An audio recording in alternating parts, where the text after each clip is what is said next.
on designing the future, creativity, inclusion, and technology in youth innovation. The conference is hosted by NIFTCH-MoYAS in association with Ministry of Youth Affairs and Sports, Government of India. The conference focuses on solving global challenges by combining design, technology, sustainability, inclusion, and youth empowerment. It seeks to promote interdisciplinary dialogue, promoting creative, inclusive, and technology-driven solutions, and highlight youth-led innovation in shaping the world of tomorrow. In continuation to the main theme roundtable discussion in yesterday and keynote addresses in today morning session, the set topics will be further focused into three subthemes of today's afternoon session in parallel tracks. First subtheme is future fashion, living systems, and sensory materiality. Focus sectors of this subtheme are fashion, lifestyle, textiles, smart materials, architecture, interior, where key concepts such as responsive materials, future fashion, regenerative design, emotive spaces will be discussed by the speakers and paper presenters from across the country and the globe. So it's my pleasure to welcome all of you for this session. The session will be started with roundtable discussion, followed by paper presentation. At the end of the paper presentation, certificates for the paper presenters will be given. For online presenters from the international participants, soft copy will be sent to their mail ID. Further, Best Paper Presenter Award will be given. It is selected by the external panel members. It is my privilege to introduce first roundtable speaker for this session, Mr. Akash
For example, only 51% of Gen Z consumers in Serbia are willing to adopt sustainable fashion practices, compared to over 85% in neighboring countries. And at the same time, studies in other sectors such as transportation or organic food consumption shows also growing lack of environmental awareness overall. And while research on pro-environmental attitudes and green consumption in Serbia has been increasing since COVID-19, there are no studies to date that have examined consumers' perceived attitudes towards sustainable fashion consumption and specifically the barriers to its implementation. So moving on to theoretical frameworks, the study is grounded in several key theories. Firstly, the study used anti-behavioral gap, which is notoriously used in the context of debates around sustainable fashion consumption. This anti-behavioral gap basically refers to the inconsistency between what consumers say and what they actually do. And the reason why it's so prominent in this field is because many consumers usually express environmental concerns, but they engage in unstable purchasing behaviors regardless. And to understand this, research usually uses the theory of planned behavior, which proposes, as you can see on the figure on the left, proposes that behavior is shaped by behavioral intentions, which are influenced by attitudes, subjective norms, and perceived behavioral control. This theory later on received a lot of criticism because it overlooked the situational factors of responsible environmental behavior. And so my research used the later developed model by Heinz et al. That basically situates these external factors as importantly as internal factors. Additionally, the study also used post-materialistic theory, which helped explain why environmental concerns may be less prioritized in countries such as Serbia. The theory basically states that in context of economic and political instability, individuals tend to prioritize material security over environmental goals. And this study basically used this theory to connect Serbia's historical and political disturbances to the prioritization overall of environmental concern. And finally, this study draws on the framework by Holmes and Agerman that categorizes determinants of sustainable fashion consumption into demographic, external, social and cultural, and internal factors. However, this study didn't use in the research demographic and internal factors, but it just focused on external and sociocultural factors, which were situated within the socialist context of Serbian history, and then post-2000s, post-socialist economic regionalization. Sorry. So moving on to the methodology, in terms of methodology, the study used a qualitative approach. 10 semi-structured interviews were conducted with participants from Gen Z and Gen X, and this data was analyzed by using the joint method, which allowed for systemic identification of teams and categories. This was really useful because it actually allowed the researcher to really capture the nuance and context-specific insights as to how people perceive sustainability within Serbia. And so moving on to the findings, we have 3 overarching categories of barriers that the research found. They are systemic barriers, lack of knowledge, and sociocultural barriers. And so it's very important also to note that all 3 of these work interchangeably and they are interconnected. And so all of them together basically shape both the attitudes towards sustainability and actual consumption, and they don't really exist without each other. So firstly, structural barriers. A key finding was that sustainability is widely perceived as luxury in Serbia, and participants repeatedly noted that many individuals struggle to meet basic needs, leaving very little room to prioritize environmental concerns. And this strongly aligns with the aforementioned post-materialistic value theory that suggested that basically stability becomes a priority only after all the basic needs are met. Participants also complain how they are heavily restricted by structural and institutional limitations, such as a lack of recycling infrastructure, environmental regulations, and ineffective waste management systems. Even though they were willing to behave more sustainably, they felt limited by systemic barriers. This also supports the literature emphasizing the vital role of governance and structural conditions enable sustainable behavior in general. Moving on to the second barrier, which was lack of knowledge. Participants emphasized the importance of education. However, most of my participants were highly educated people who still said that they did not prioritize sustainability within their fashion choices. And so they mentioned that a lack of available information within public education and elsewhere very impacted the way they see sustainability, as they just didn't have anywhere to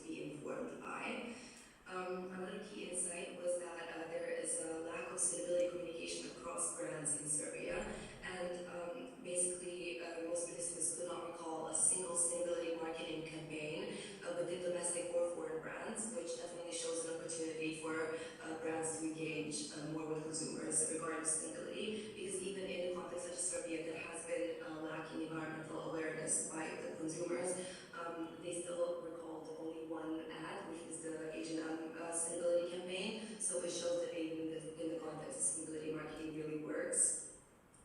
Finally, the last barrier was sociocultural barrier.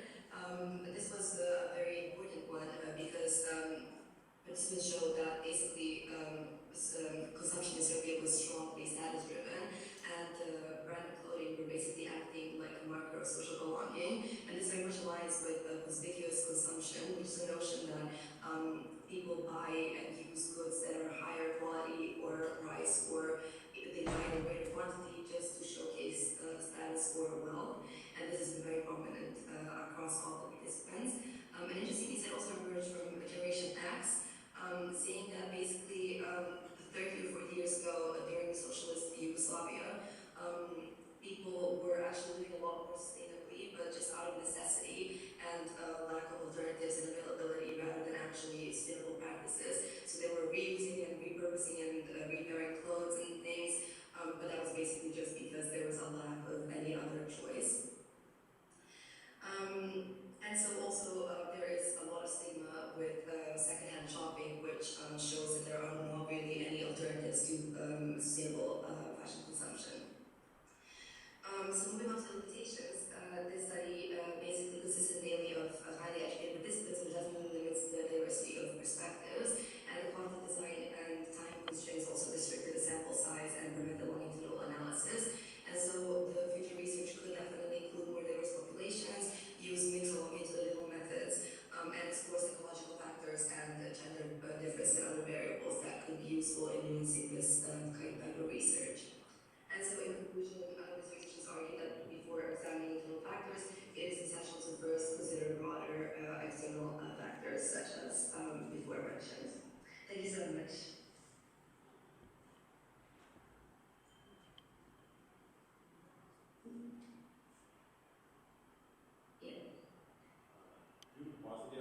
Thank you.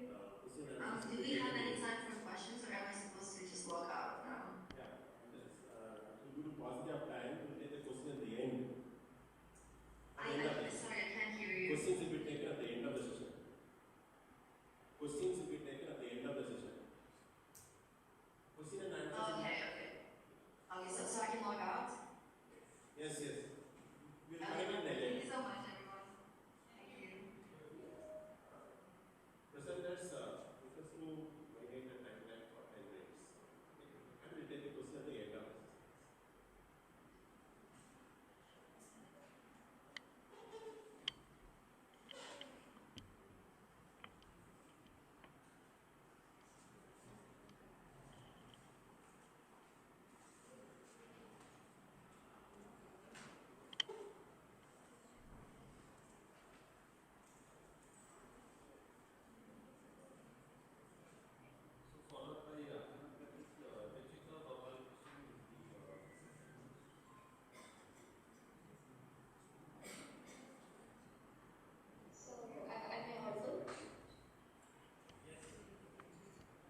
cool or neutral. I have also used individual typology angle using the formula below to calculate the quantitative skin tone using these values. So, so with this example, the next slide will be to focus on how this is interpreted more practically. And after detecting the phase using annotator and isolating the light skin region, the system extracts the color information and uses it to determine the undertone. So rather than just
the current fashion system is largely linear, meaning we produce, we use and dispose without closing the loop. The growing waste problem is the key motivator for the research today. Looking at the global regions, Australia produces around 200,000 tons of textile waste per year with high clothing consumption and landfill dependence. The United States generates around 15 million tons of textiles annually, with polyester being the dominant fiber of those. Europe produces large volume of cotton-rich textiles waste, but still relies heavily on the linear and the older production systems. These three different global contexts create the need for innovative recycling solutions and circular design solutions.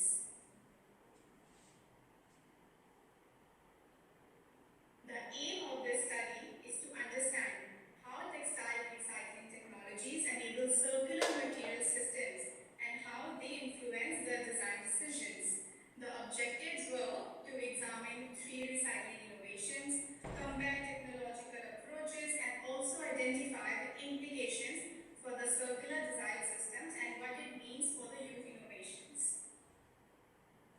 Circular design integrates material choices, life cycle thinking, and recycling from the design phase. It must begin at the design stage itself. This means that sustainability cannot be added only at the end of the product life. This idea forms the foundation of the research today.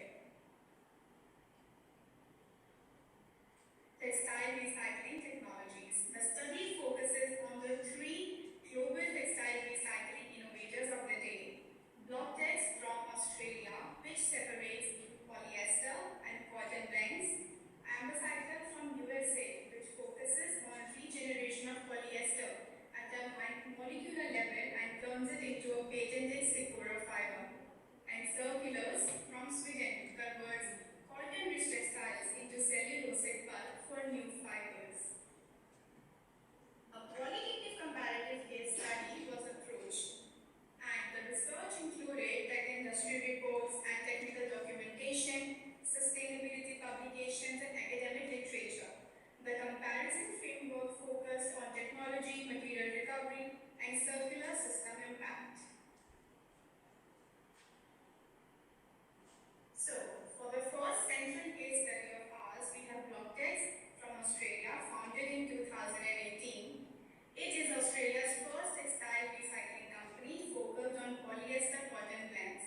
It uses patented soft technology, a chemical separation technology, to recover both the fibers, cotton and polyester, whether it is from 100% cotton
multitasking in the clinical settings. And these demands often lead to the occupational fatigue, perceived exhaustion, which can affect nurses' health, work performance, and the quality of patient care.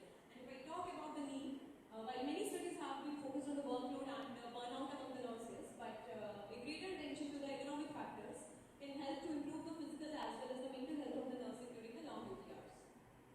And the problem statement for the study was a comparative study to evaluate the effect of light-weighted scrubs versus traditional uniform fabrics on perceived exhaustion among the staff nurses working in the selected hospitals of Varanasi. And the objectives of the study were to assess the level of perceived exhaustion among the staff nurses wearing light-weighted scrubs, and the second one is to assess the level of perceived exhaustion among the staff nurses wearing traditional uniform fabrics, and the third one is to compare the level of exhaustion level between the both types of uniform fabrics, and next one is to find out the association of perceived exhaustion among the staff nurses wearing both types of scrubs. And if I talk about the operational definition, so if I talk about the lightweight scrubs, it refers to the nursing uniform made of light, breathable, and the flexible fabric designed to enhance the comfort, ventilation, and ease of movement during the duty hours. And traditional uniform fabrics are refers to the conventional nursing uniforms commonly used in the hospital, usually made up of thicker cotton and cotton blend materials that may be less breathable and heavier compared to the modern scrubs. And if I talk about the perceived exhaustion, it refers to the self-reported feeling of physical and mental fatigue experienced by the nurses during and after the duty hours, and as measured by the self-reported self-exhaustion, self-structured perceived exhaustion scale. And the staff nurses refer to the registered nursing personnel who are working in the selected hospitals of district Varanasi. And the research hypothesis was NIFTCH-MoYAS, which is a null hypothesis. There will be no significant difference in mean perceived exhaustion scores among the staff nurses wearing light-weighted scrubs, and NIFTCH-1, which is a research hypothesis. So there will be significant difference in mean perceived exhaustion scores among the staff nurses wearing light-weighted scrubs. And H2 is there will be significant association between the level of perceived exhaustion among the staff nurses with their selected socio-demographic variables. So here is the research methodology. So I opted a quantitative research methodology, and for the design I had opted like a comparative research design, and research setting was selected hospitals of district Varanasi, and the target population was staff nurses, and sampling technique was used for the study's non-probability purposes sampling technique for the sample size of 60 staff nurses, which were equally divided into both the groups, like 60 for 30 for the traditional uniform and 30 for the light-weighted scrubs. And if I talk about the development of tool, which was developed into two sections. Section 8 is socio-demographic variable, and which contains like 11 questions that are only related to the demographic profile of the nurses, and the section B, which is self-structured perceived exhaustion scale, which is the Likert scale, with a scoring of 1, 2, 3, 4, 5, and 75 is the maximum score and 15 is the minimum score. And the validity of the tool was checked by the expert's opinion, and if I talk about the feasibility, which was checked by the pilot study that was done on the 10% of the population of the total sample, which is like 6 samples out of the 60. And the reliability of the pilot study was checked by the split half method, and the value of R is equals to 0.80. And ethical consideration was taken from the Heritage Institute of Medical Sciences, and written consent was taken from the participation before conduction of the study.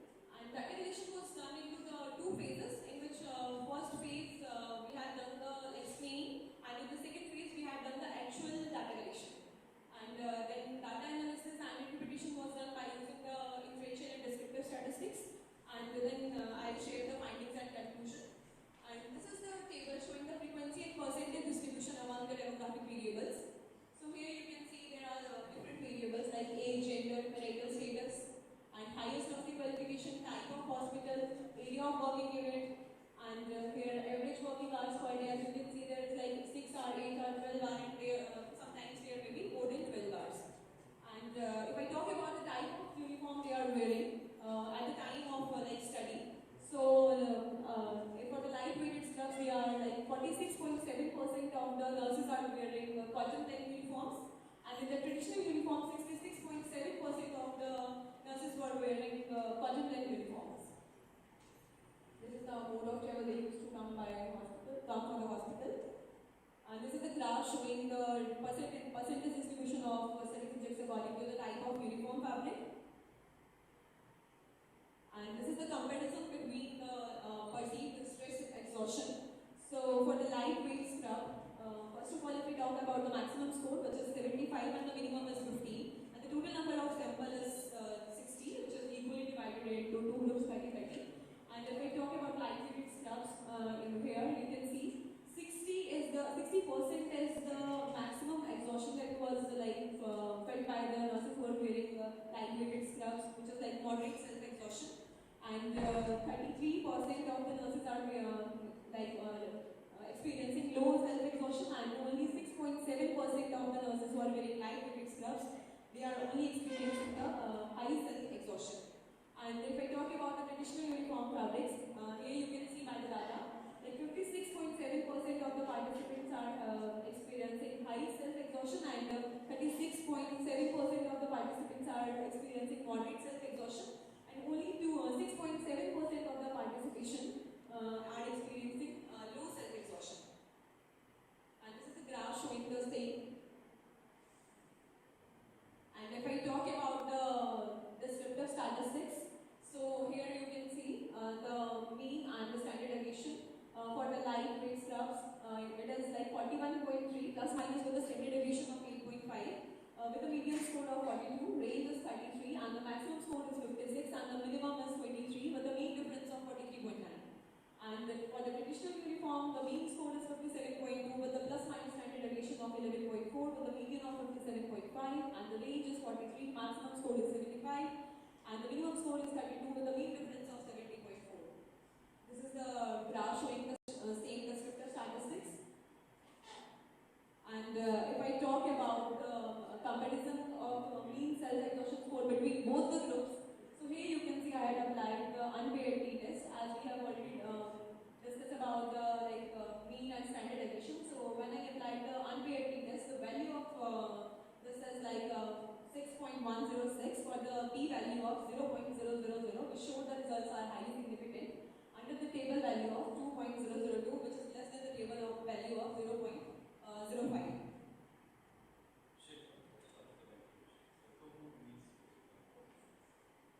Okay, so this is a table showing the association. So here you can see there is no association seen with any of the variable. This was for the lightweight scrubs, and this is for the traditional uniform scrubs and traditional uniform, and also there is no association seen with any of the variable. This is the item-wise analysis. This is the graph for the item-wise analysis. And if I talk about the recommendations, so what I believe is hospitals should consider providing lightweight and breathable scrub fabrics to reduce nurses' physical discomfort and exhaustion during the long duty hours. And administrators should periodically evaluate the comfort and suitability of nursing uniform to support nurses' well-being. And development of policies for promoting the use of comfortable and climate-appropriate uniforms should be there.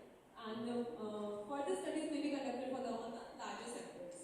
And if I talk about the summary of the major findings, so here the findings show that 60% of the nurses wearing lightweight scrubs had moderate exhaustion, whereas 56.7% of the nurses wearing traditional uniform had high exhaustion. The mean exhaustion score was 41.3 plus minus standard deviation of 8.55 for lightweight scrubs having, and 57.27 plus minus standard deviation of 11.4 for traditional uniform fabrics. The difference was statistically significant for the table value of T equals to 6.106 under the table value, which is less than the table value of 0.05, indicating that nurses wearing lightweight scrubs were experiencing lower perceived exhaustion compared to those wearing traditional uniform fabrics.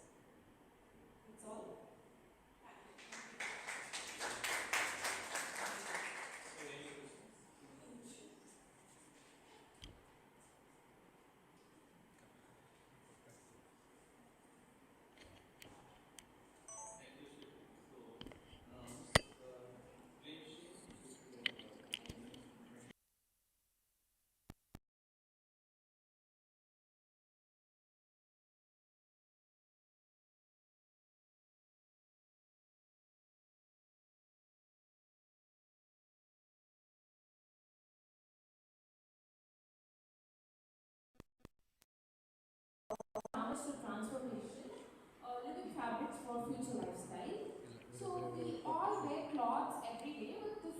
designs and more collections, what if a garment is repaired by themselves?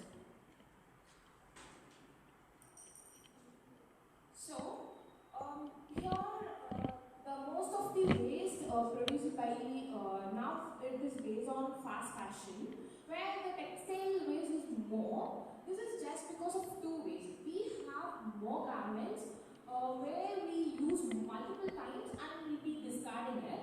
Then the other one is wear and tear. So these are two possible ways where we reject a garment. So what if those garments are repaired themselves?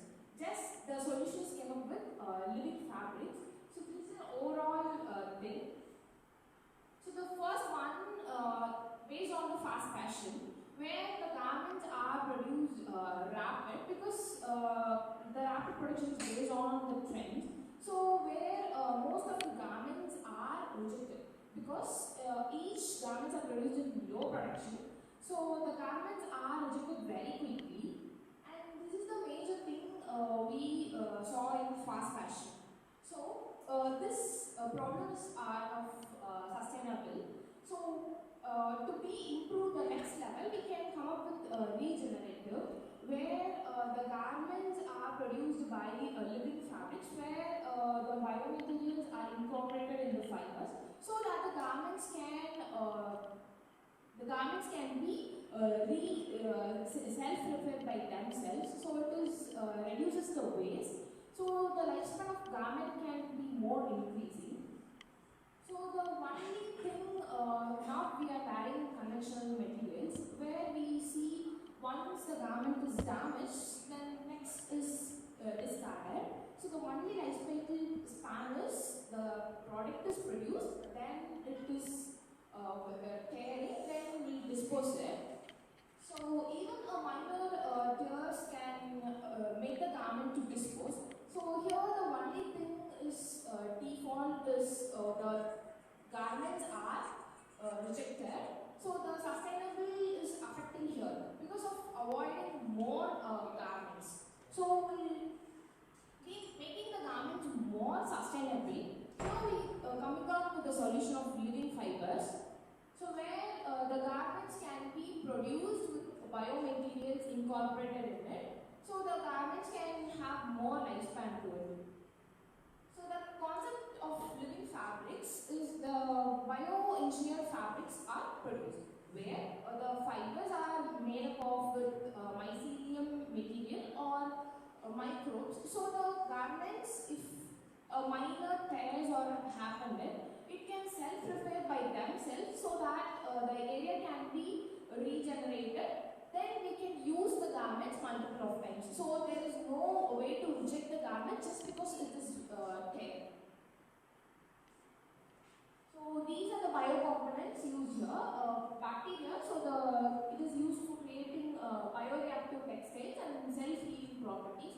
And using cellulose, the biodegradable and flexible fabric materials are done. And the mycelium, where the fungal fibers are, it is like formed by branches, and it is of more fiber structure.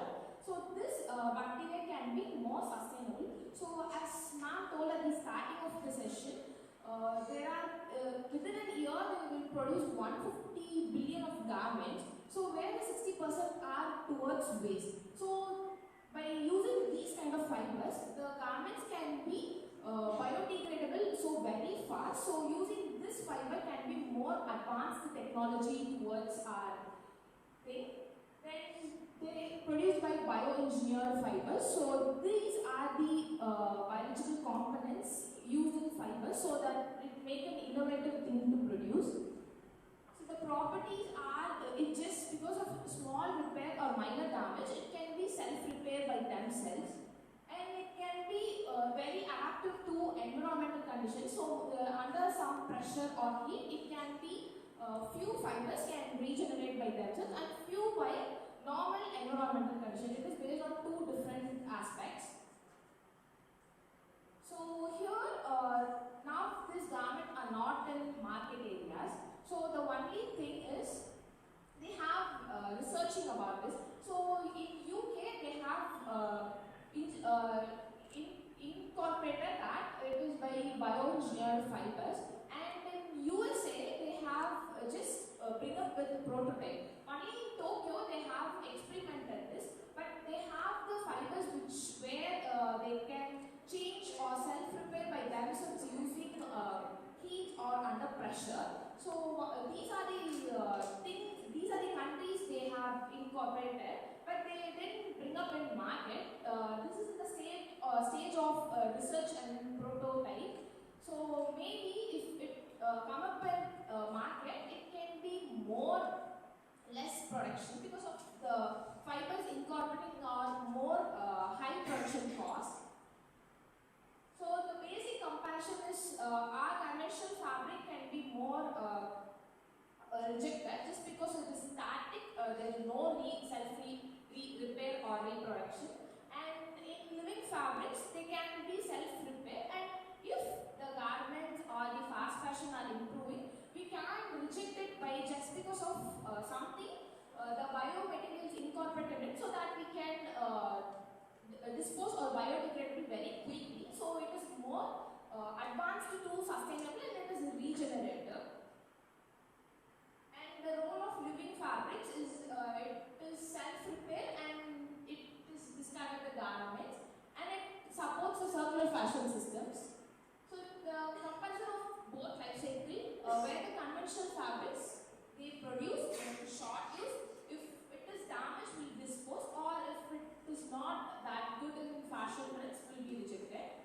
And if living fabrics, they will biofabrication, then they will use. If it is there, then it is self-repair and it is produced again. And even if it is discarded due to the fashion trends, it can be more biodegradable to nature. So the applications, they can have fashion and apparel design. For while it is not that in market, so it is just because of experiments in fashion collections, and it is more helpful in healthcare, textiles and medicals. In those areas it is more easy to use, and it is also used in interior and lifestyle products. So the only challenge we facing in living fabrics is just because the production cost is high, and if it is in bringing up in production level, they can't use it for large scale production. So these are the two areas it is more affecting. And then the consumers awareness may be very minimal. Maybe if it comes in the trend, it can be more available to everyone if it reaches more consumers. So with that, there's a concluding it. With the sustainable alternative, we can go with the regenerative. So the living fibers can discarded or with easy to it, and to help the garment's lifespan and reduce the textile waste. The main goal is to reduce the textile waste is to have living fibers in trend.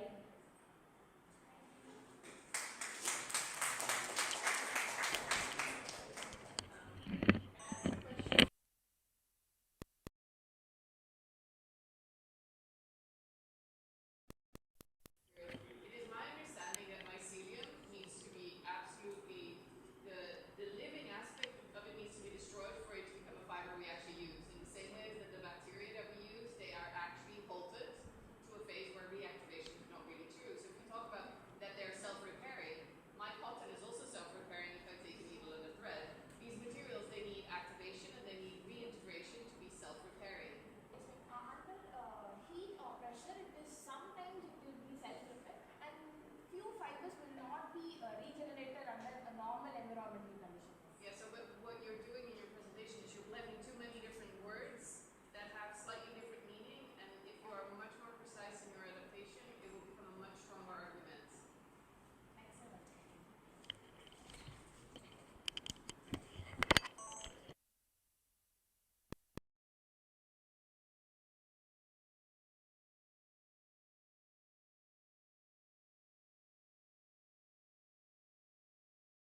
their states, Maharashtra, Karnataka, Madhya Pradesh and Uttar Pradesh, and worldwide 82% of the production.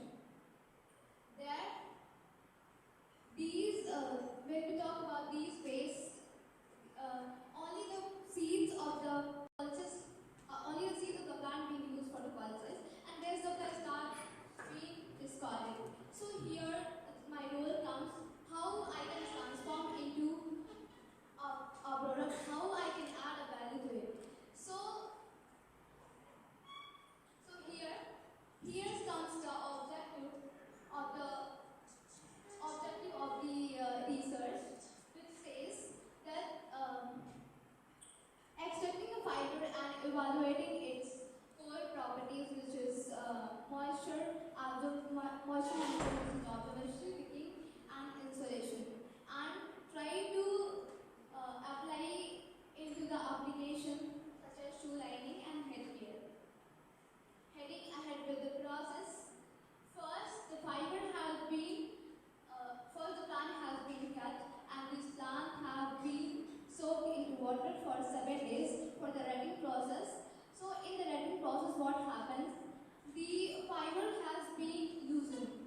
So the fiber have been stripped out from the stem, and the bars have been washed thoroughly and it been dried. Once it is dried, it been combed, beaten, and again combed, and the good quality of fibers are being taken for the spinning of yarn. Once the good quality of fiber being extracted, the spinning takes place by using hand chauta.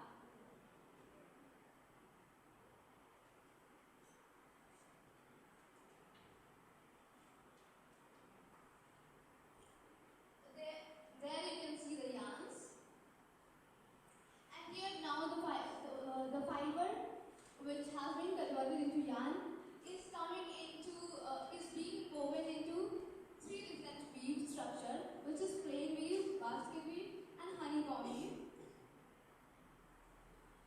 And for testing this fiber, 3 major tests have been carried out: absorbency, wicking, absorbency by droplet method, wicking by capillary rise method, and thermal conductivity by Trident method.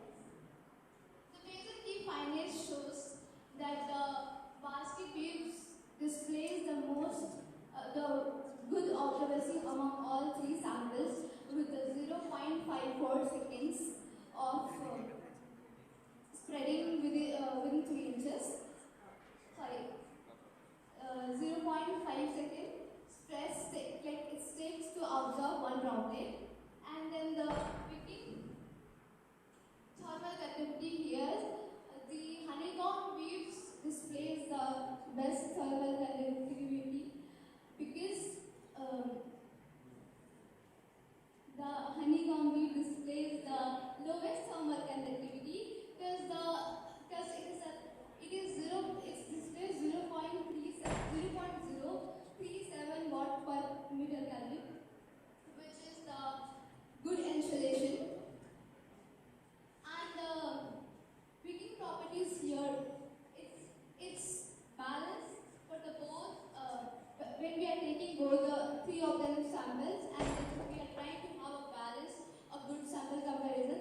Basket will come into the picture because it's taking comparatively balanced data of all. So here's some the application of shoe lining and headgear. In the sports textile, usually the absorbency, wicking, and insulation is the vital role to be played because the sportsmen, they need to be comfort. So in the sports headgear and shoe lining, mostly the EVA foam, nylon, polyester refuse. This is if I talk about insulations, they are representing the value of 0.50 to 0.60, which is higher.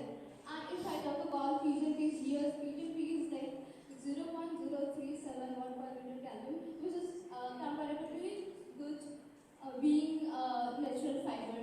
So here it can be suggested the pigeon feet can be replacing the or synthetic fiber. So I would say I hope that the pigeon feet can inspire the next generation of work here. And that's how here I end my presentation with from pulses to the corpus. Thank you.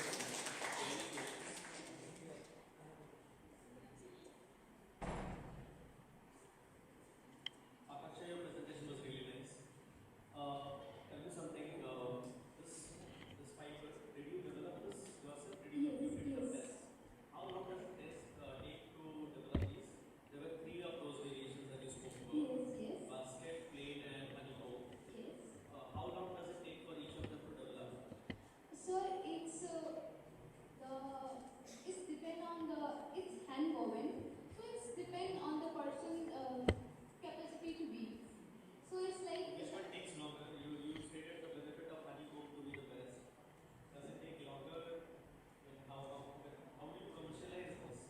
You're proposing this as one of the solutions. yeah, it's like one of the suggested fiber. Yeah. It can be also used in different forms such as like composite form or No, see, the question is very precise. yeah. I'm saying, do you see the commercial angle to it? Does it take a particular set of time? Say, for example, if we need more, if you were to do a garment out of this sometime, or say a headgear out of this, would you be able to take out that kind of a patch in a commercially viable time? Yeah, it can do. Can I add to that? Because you twisted it to something, right? It's not just the pea fiber that you use, it is twisted with a secondary fiber, or it's only this fiber. I cannot hear you. Sorry.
particularly in fashion and textiles. There are people who do impulse buying. We take a list to a supermarket, but we do impulse buying. So that impulse buying is always driven by the human emotions. So there are several studies prove different atmospheric cues, different emotions drive the sales performance and impulse buying situations. So this is the methodology. First, a conceptual framework is developed by understanding the literature review. A survey is taken as a pilot study.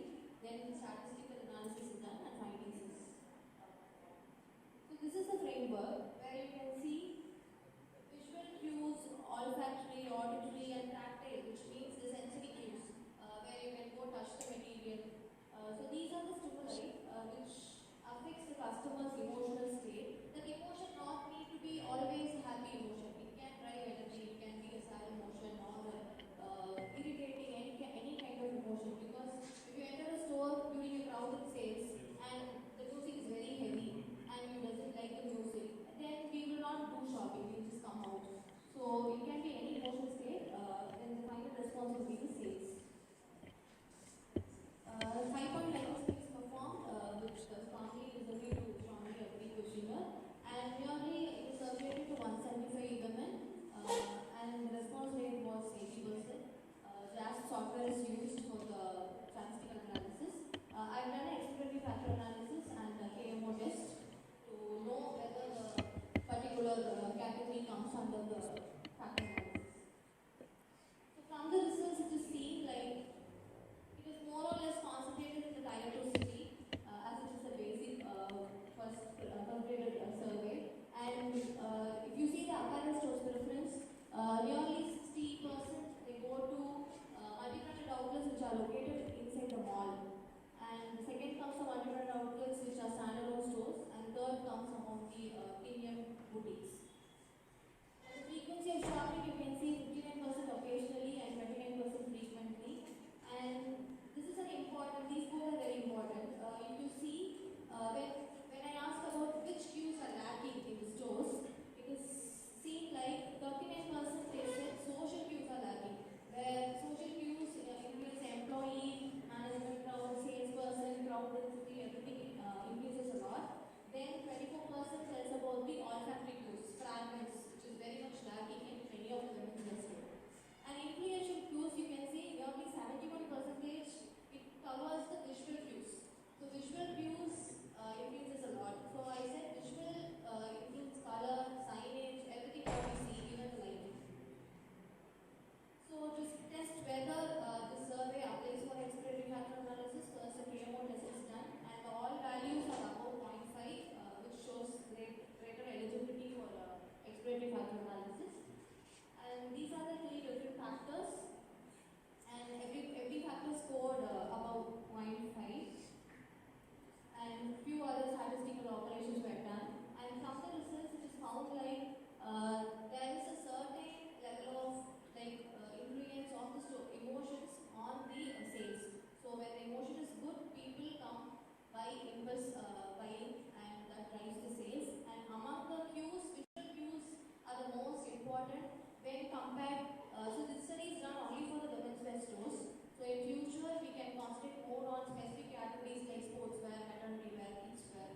what is missing here is that you have to assess what is needed. So during this event, what is it? For example, I think that a lot of printing is needed because this event normally you have sponsors, you said that there are.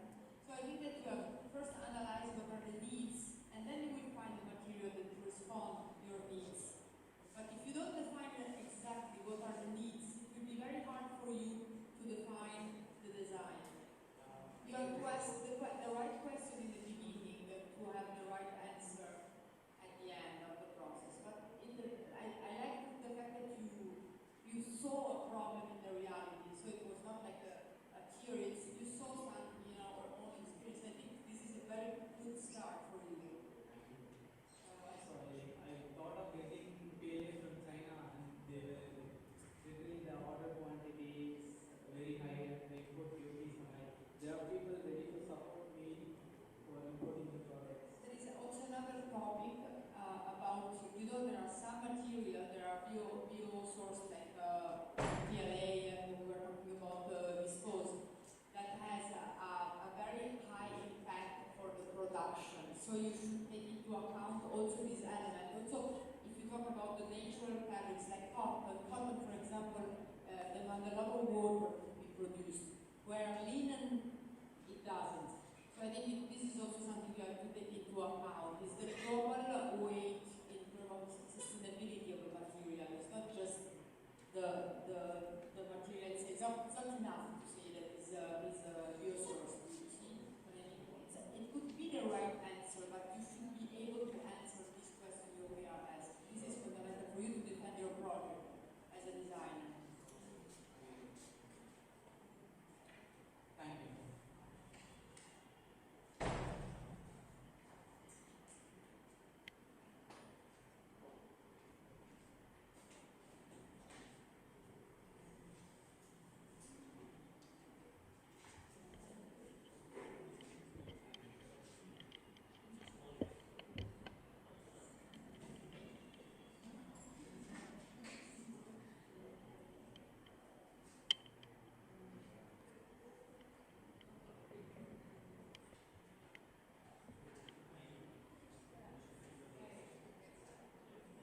A very good evening, everyone. I am NIFTCH-MoYAS. I'm standing here today to talk to you about something very simple as a bamboo basket. I teach by day and then I learn by night. So I am an assistant professor, but I'm also a research scholar. So what is a tool? A tool, you pronounce it with a U-tool, so it's tool. Right? So a tool is a traditional storage basket used in the small state in the northeastern state of Mizoram. So of many different kind of bamboo products and artifacts that we have, one of the most prominent one that we see is this. So in the past, how it started was, it started as a storage basket. It was used to store textiles, it was used to store valuables and household items. But most importantly, it was closely tied to a woman's life, especially as a part of the bridal trousseau. So from the very beginning, tool was not just functional, but it was embedded in the lives of the Mizo women. What makes the basket so special is the material. So the basket is made of bamboo. Bamboo is lightweight, it is breathable, it is mostly pest resistant, and widely available in the region. Again, the construction is also sophisticated, it's double walled and elevated on the legs. It is designed to protect what's inside. So what we have here is not just a basket, but a system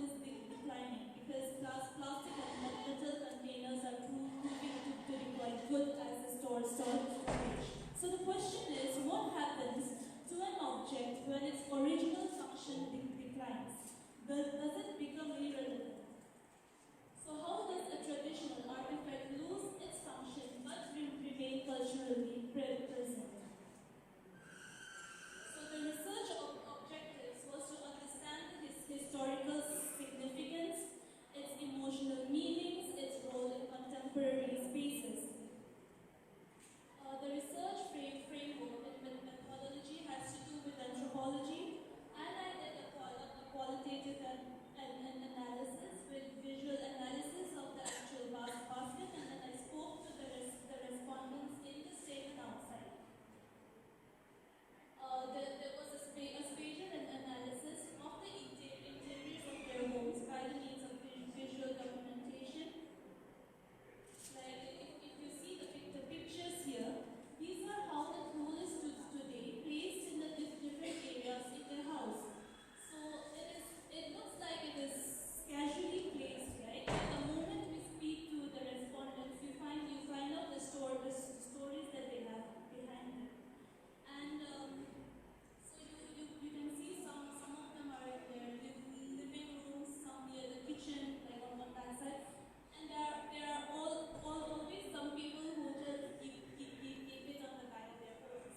Like so the last one, if you see, it's a very old food basket that was just lying in their storeroom. So if the respondent even hesitated to take a picture, and I told him the whole purpose of the study is to see exactly how it is kept. So that is how I got the pictures from them. So the semi-structured interview was through Google Meet. I actually saw them speak about it, and they showed me around their house. I had a phone call, I had chats. So it wasn't really a structured one. I started with a structured points, but then it opened to a lot of stories about their house and their household and the culture as a whole. So the object and material analysis. If you see, there are different patterns here. So if you see the inside of the basket has a different pattern.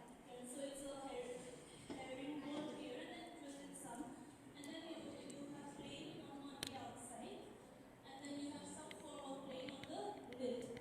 So there are different kinds of beads that have been used here. If you see the inner part of the lid, it is also double walls, and it has a dry leaf. So the dry leaf that they use there is in the Mizo language, it's called Hasyal. So it's a form of a palm. So it kind of looks like a banana leaf, but it's a small shrub, like it's a small tree. So that is the kind of leaf that they use to reinforce the shape and the form. So of all the interviews, from all the interviews that I conducted and everything that I understood, these were some of the interpretations. So the tool now is more than just an object. It has become an emotional anchor. The tool acts as an emotional anchor because the participants associated it with their childhood, their home, the cultural economy. So I would like to quote a respondent who spoke about the tool that she has in her home. If you remember the first picture, so those were the respondents that I spoke to, and she said the tool in her house reminds her of her mom.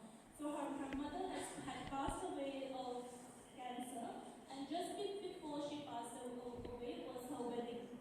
So the mother went out of her way to purchase the tool for her so she could take it to her new home. So although the mother was already sick, like she made sure that the tool was purchased. So this emotional connect that everyone had with their tool is one of the reasons why it had lasted this long and they kept it safe. And the spatial aesthetic of the tool, right? The placement decisions of the basket reflect interior psychology. In living rooms, it becomes symbol of identity and pride. In hallways and entryways, it communicates warmth and hospitality. As a decorated miniature, it contributes to the visual charm, playfulness, and intentional reinforcement of cultural identity.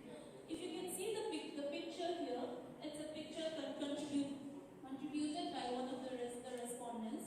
So she took a picture of this. It's an exhibition that is held in Aizawl.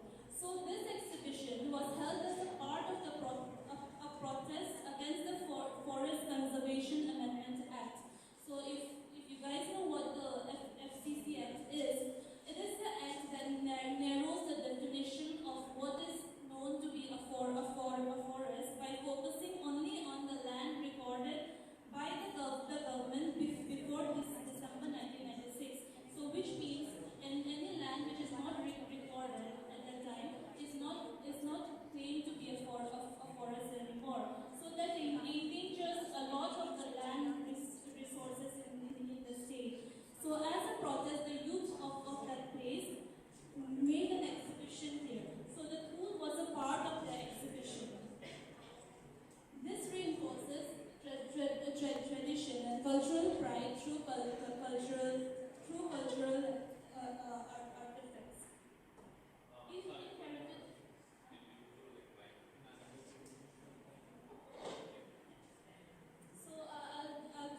biodegradable, how to have a solution for that. So the objective is to develop like entirely monomaterial based, wood based acoustic paneling using double clock heating on traditional looms.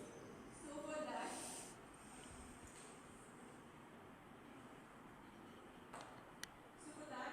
six watches were created with three types of leaves: quill leaf, plain leaf, and basket leaf. With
So this wool means that they gather the wool and then a lot is discarded.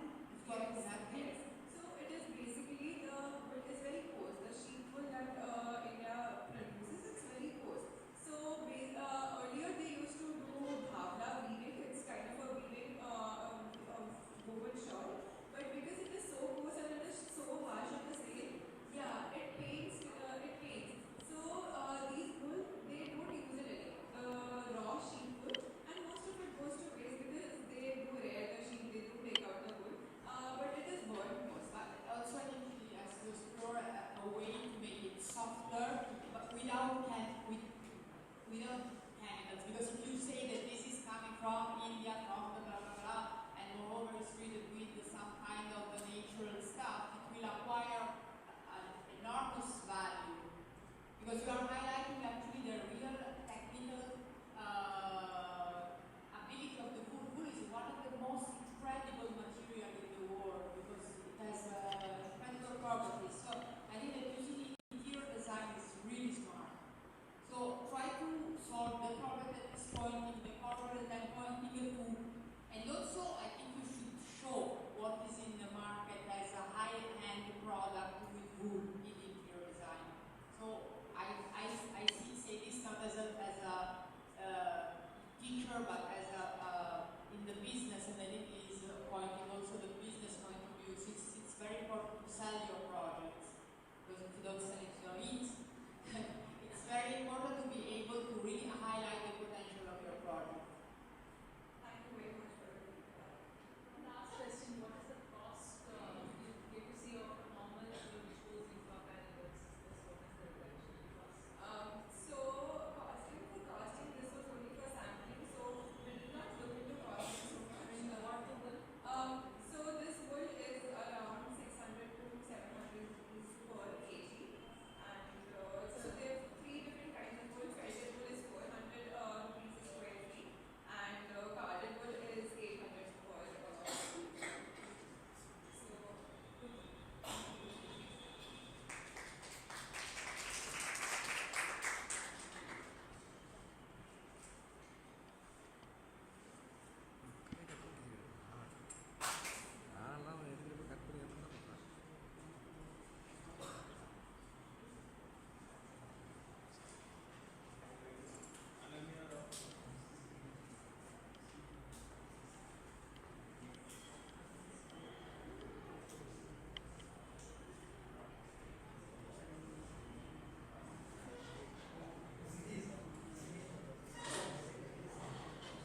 lifestyles, emerging designers encourage innovative regenerative systems.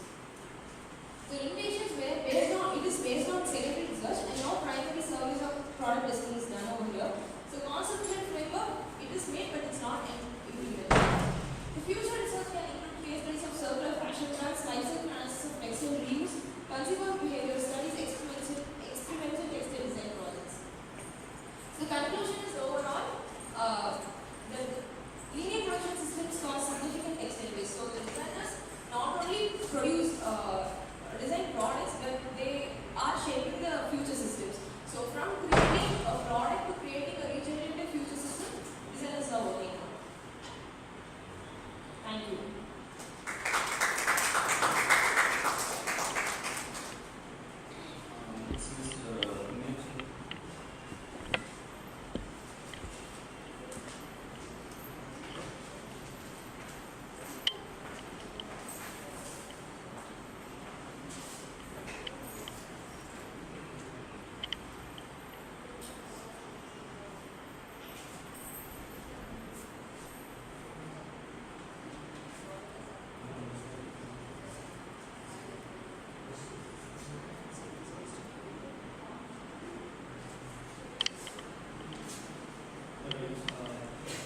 Very pleasant evening, ladies and gentlemen. Alright, so as seen in the conference proceedings earlier, AI and future fashion and tech natives were prominently highlighted and spoken about. Well, I'm here to take you back and through a more rooted and old school hands-on agenda today, yet equally important. So please do pay attention to it. And before we begin, I want you all to think about the last time something broke down. About a process, a system, a plan, or someone when somebody quietly came in and fixed it away without being asked, without making noise, and moved on. Basically, now tell me, did anyone ever write that down? Did it ever get written down? The process of fixing the problem, the plan, or a system. It did not get written down. Majorly, the answer would be no. So that moment, that fix, that knowledge is gone and gone forever. That is exactly what is happening inside every large-scale apparel production facility in the world. Every single day, across specialized processes, every department, every handover print, it is happening throughout. And that brings up my problem statement. My name is Purna Chauhan, and I come from Knitwear Design Department in IFT Chennai, first year student. And what I'm about to share is not a theory within a classroom. That is something that I observed directly inside a live industrial manufacturing environment. So moving on. So what I observed: design thinks, development translates, and production executes. Let's dive ahead into the process of production. Talk about systems, living systems, rather than just talking about the future and the AI fashion ahead. So each stage as we walk forward, and somewhere in the handover, the material gets left behind.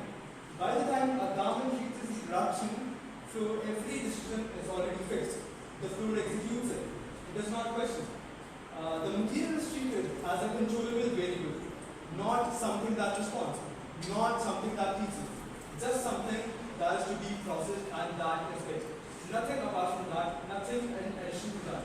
So that again roots back to my problem statement and moving on to my observation ahead. So what I did to see through this process, what did I see through this process?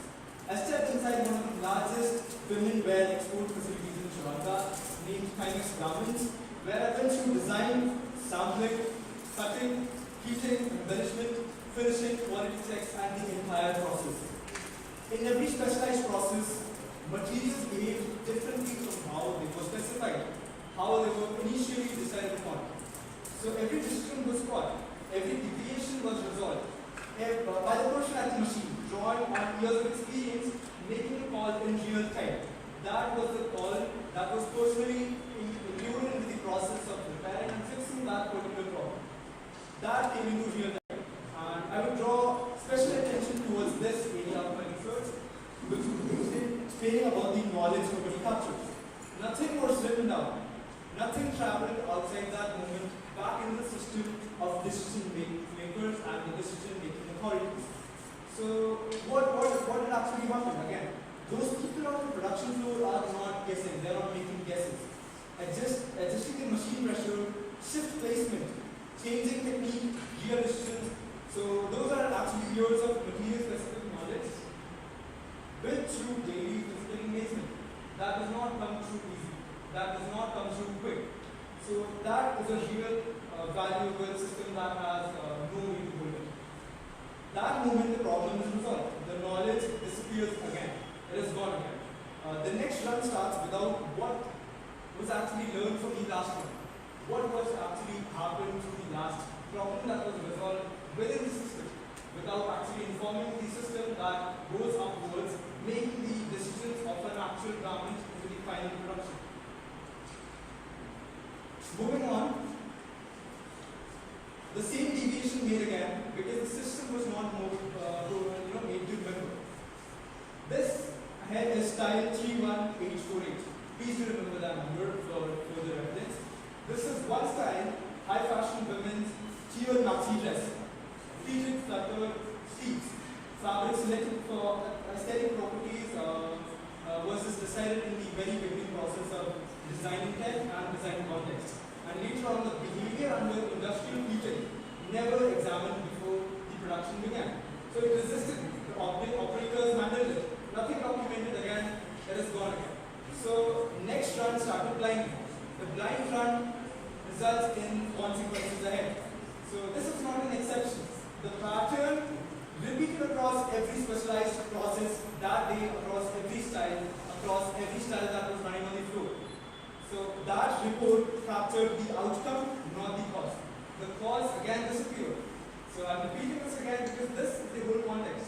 The disappearance of the actual tacit knowledge of the craftsmen that are built through the craft of handling material and solving those tacit problems within those systems of production, large-scale production systems, or even small-scale couture houses. Moving on, the gap observed. Not one facility, not one style, not one market. Wherever a specialized process met a material whose behavior had not been pre-examined.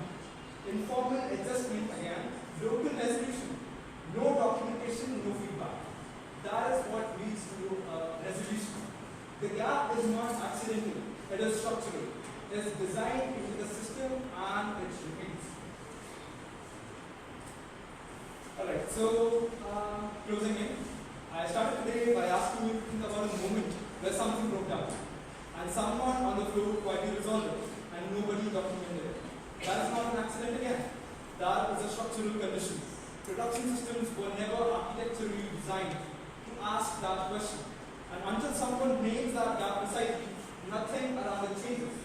And material intelligence exists within these systems without the people knowing.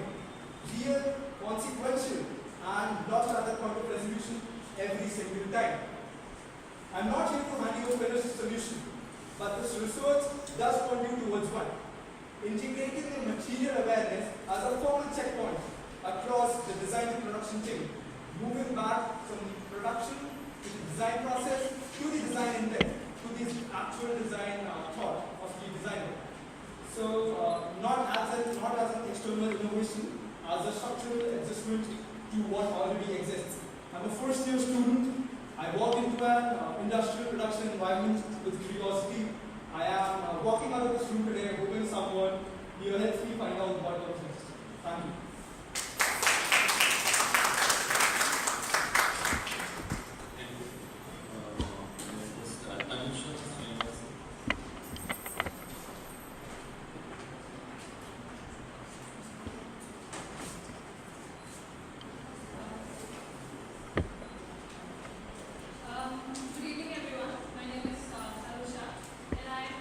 Presenting this paper on behalf of our collaborative team, myself and Sachireka from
functional or economic. So to illustrate how this extraction of culture takes place, so this slide actually depicts it. So living heritage craft and traditions produced by commodities in the global south, and they are subjected to extraction and detachment from their original context. Then they are repackaged as high-value aesthetic commodities, and they are profited by the global north. So the cycle then repeats over and over again. And our literature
very interesting to see a take on this topic. So I just want to say one thing about the Prada case in particular. Of course, there is a problem of modernization, clearly, I mean, 100%. The problem with the Western high-hand fashion, what we are talking about, I mean, the fact I don't know what is described, but if you look at especially European, Italian and French brands, the methodology of design is based on the postmodern aesthetic. That means that you take some elements from different vocabulary. In the case of Prada, normally she works with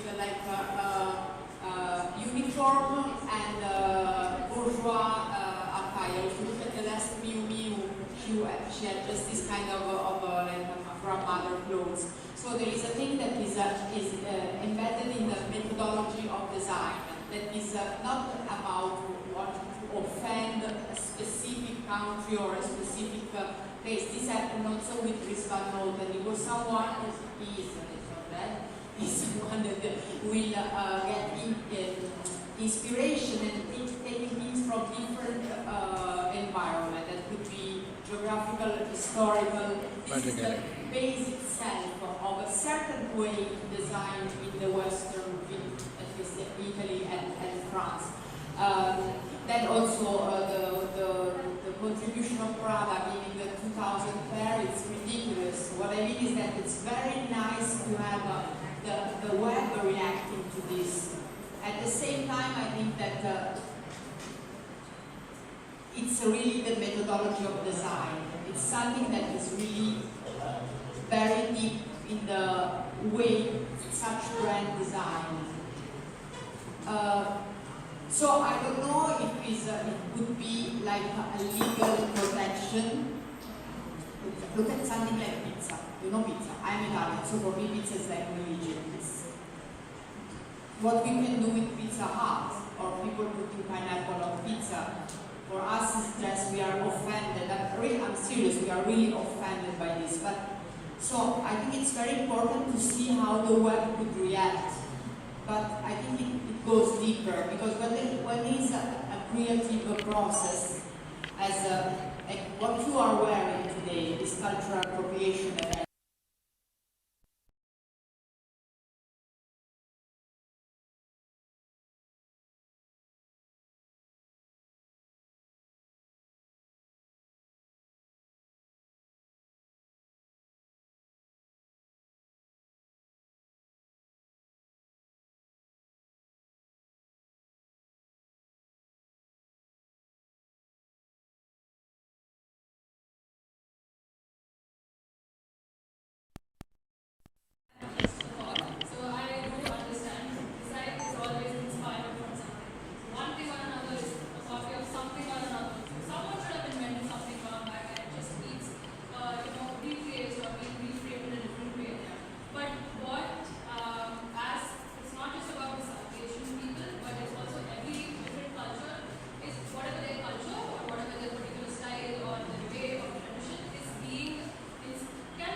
Moreover, you have probably every single significant fashion designer from the 60s to now got inspired by India. If you look at Galliano has done this, Alexander McQueen has done. I mean, the best of the best have done this. But I agree. At least say thank you. If you take someone from someone, from something from someone, at least. So I think it's very nice to have a reaction. I think it's very nice that people just react to this, because company understand just this. If you let it go, they keep doing. So it's very nice to have a political point of view and a political reaction on the web. I'm really happy to see this in the market. Bravo.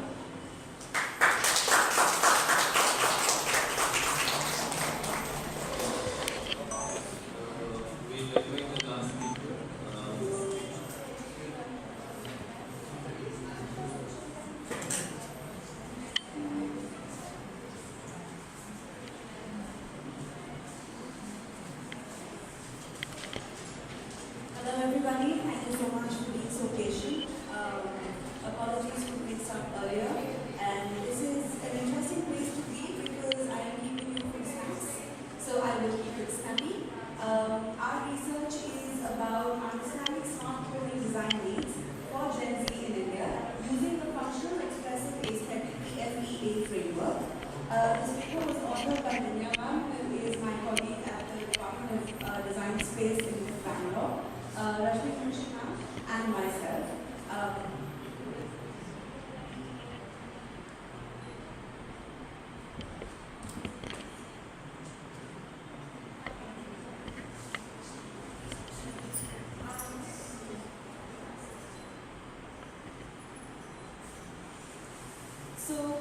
I don't think we need an introduction to understand why wearables have taken all of our fancy. We've understood, fitness is a mega trend that we are all working and have seen for almost the last 2 decades now. It started off with really pretty jewelry pieces like Misfit in the US, etc. And now it's come down to some really interesting wearable devices like rings from Wearable, from Ultra Human. You can see the Ray-Ban Metas that have taken over the market. You have loops, you have just so many companies that are producing watches, pedal meters that are catching, that are counting your steps, etc. So this has actually made a lot of, this has created a whole new space. The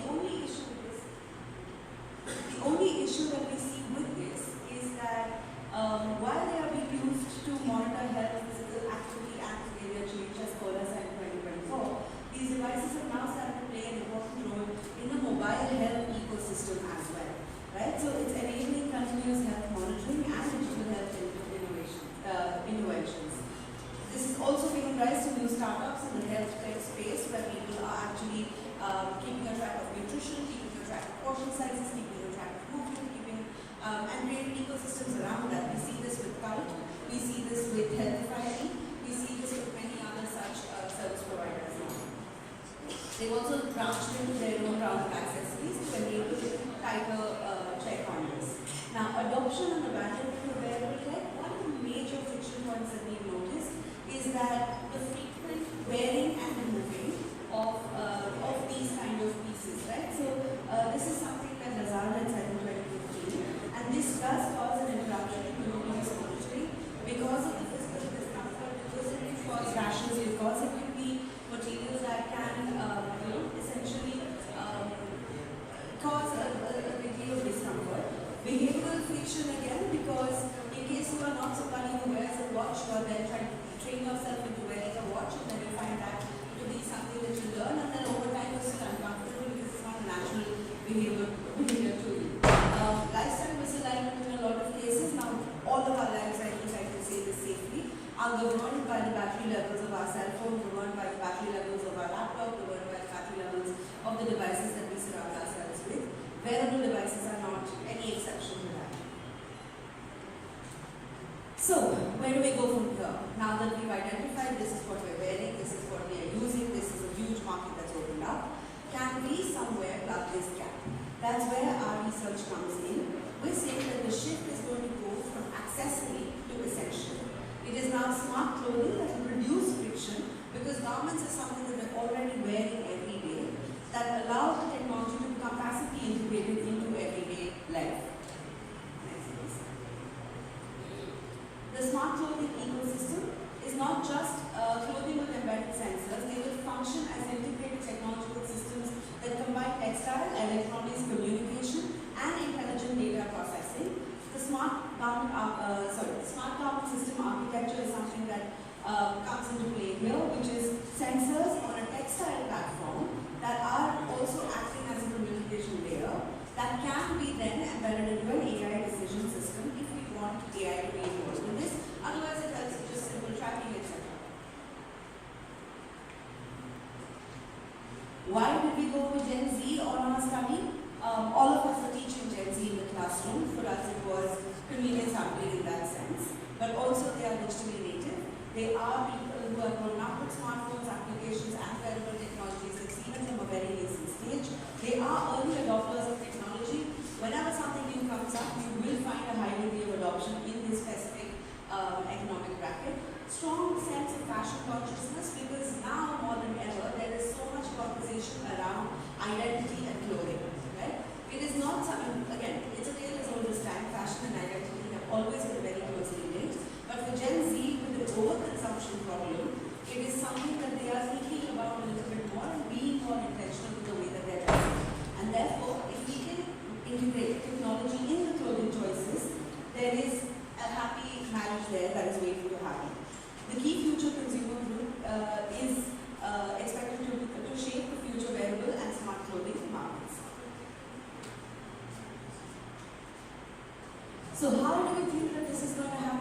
through the FEA framework. Is it visible? Everyone can see it's a little blurred, I think, because it is too early to see that. Anyway, so Lam and Ballard gave this framework in 1992, which is originally for functional apparel. It was made for fire suits, but now it has become an essential part of every consumer study that we do. Limited research explores what Generation Z expects from smart clothing in terms of functionality, identity expression, as well as aesthetics.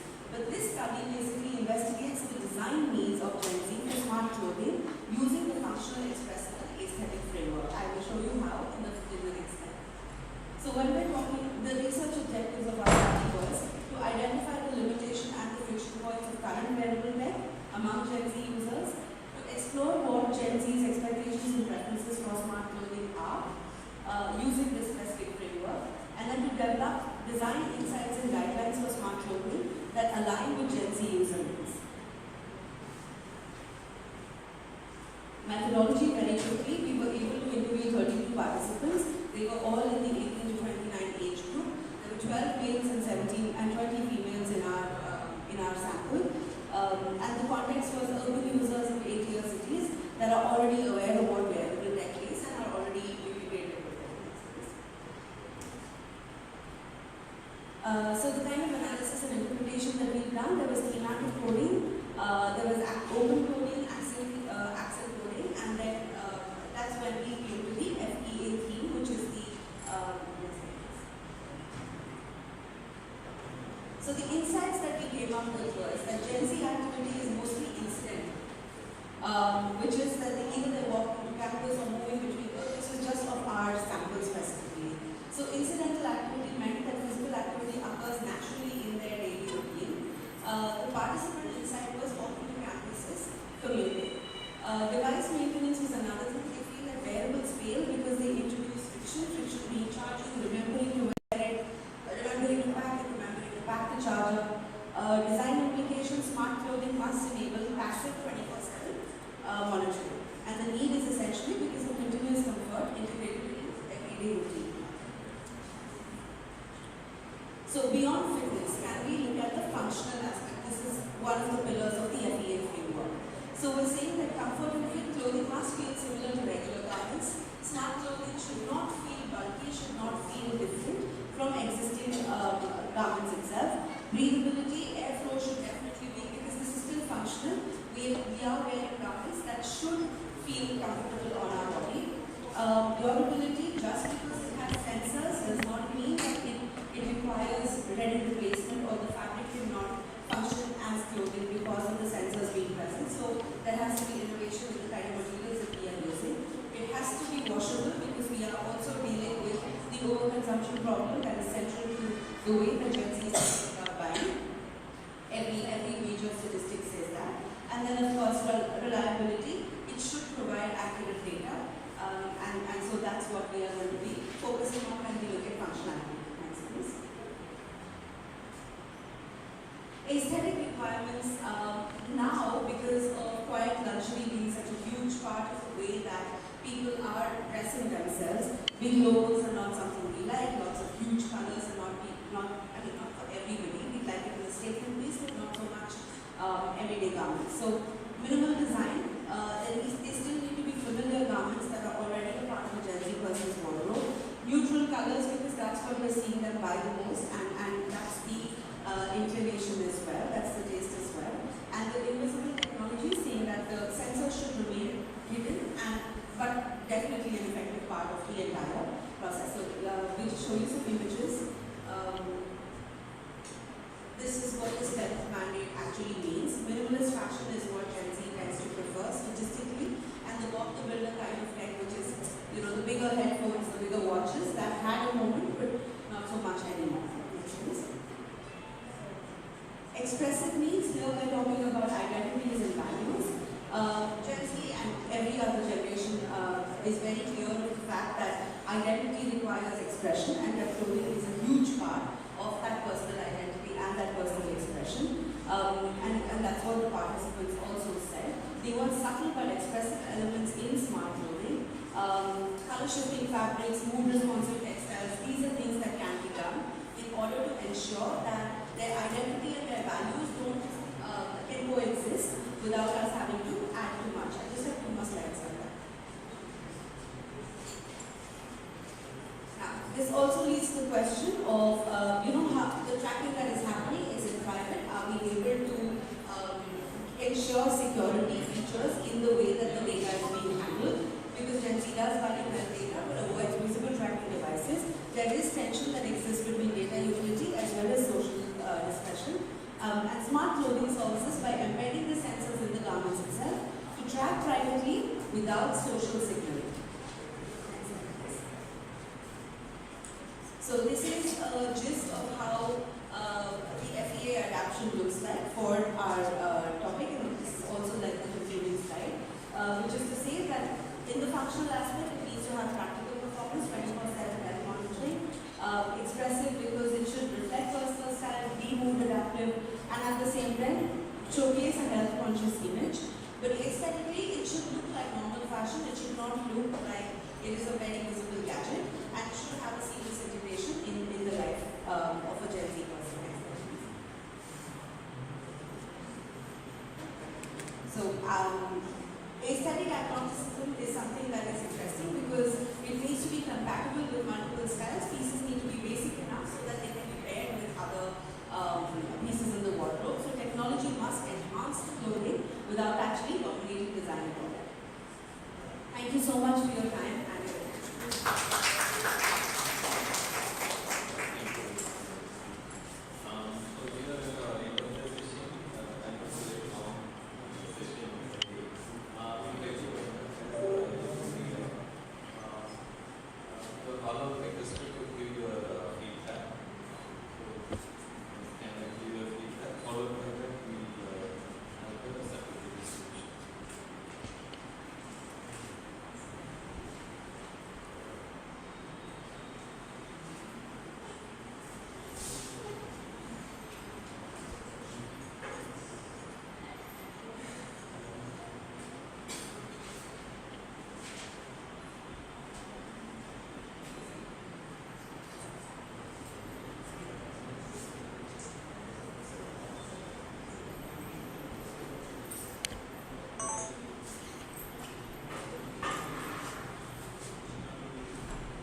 Yeah, Miss Lucia.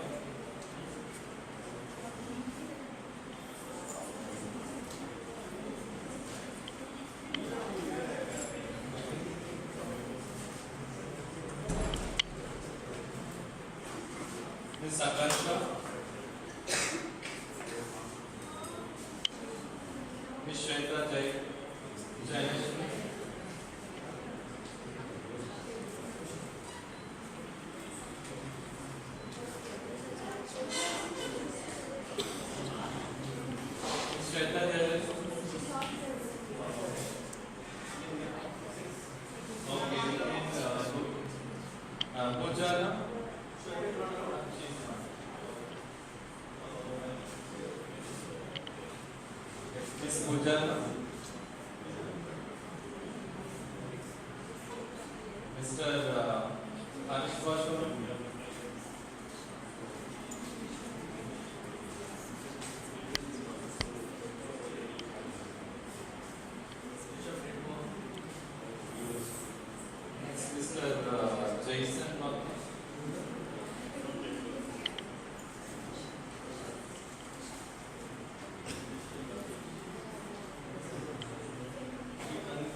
Miss Raja Bhavesar.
Okay. Miss Ananya.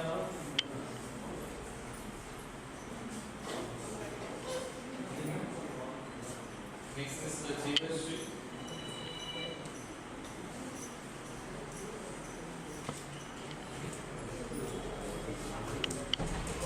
Next is the Ramesh.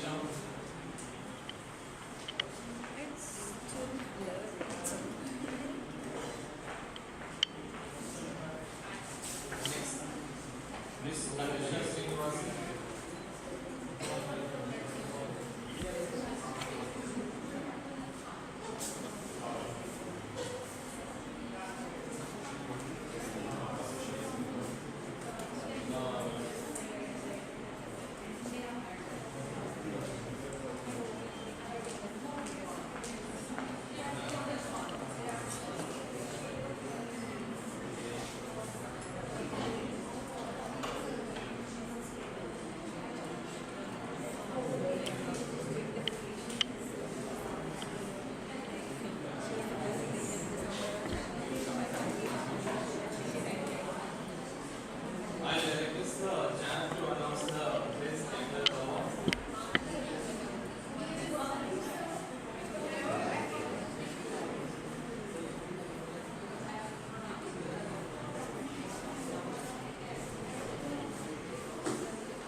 So, would you like Oscar and the winner is?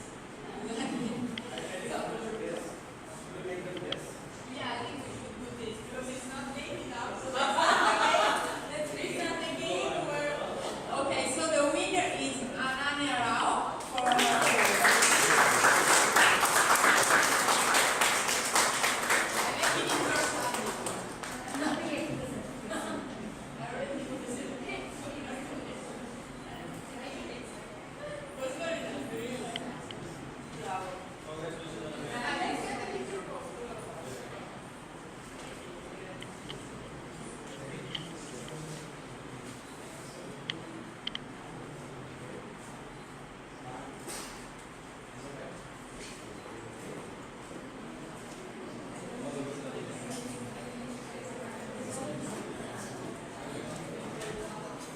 Yeah, thank you for all your time and presence here.